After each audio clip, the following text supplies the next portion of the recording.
Now here it's written no parking bus stop. This is bus stop. But in India, we have an habit of traffic violation. They don't follow the rules. That's the biggest issue in India for not development in the country. Now you see this car is parked near the bus stop. Now tell me how the bus would arrive. I mean, like, so it's the biggest problem in India. We don't have civic sense.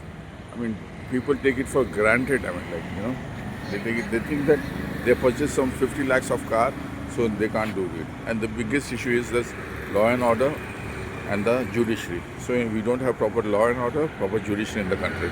So this is the biggest issue. They take things for granted. The law is made only for the rich people. They can hire the richest, lawyers, advocates, and get away from the. And even if a case is filed, it will take some 10 to 15 years. I mean, like, to get a judgment. So we don't know whether the accused or the person, the litigant, would survive or not.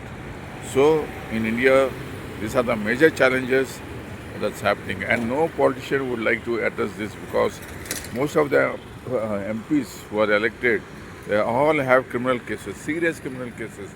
But our society wants to vote for criminals because the reason is criminals get lots of media attention and they get popular. So only the criminals are given seats. So even I spoke to my friend in Uttar Pradesh who's in politics. I said, why didn't you become a minister? He said, I can't because I don't have any criminal case.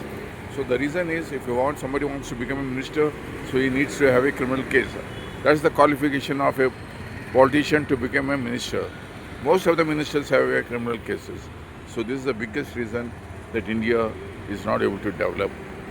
So I don't think somebody would tie a bell in the cat's neck. This is the bigger major issue.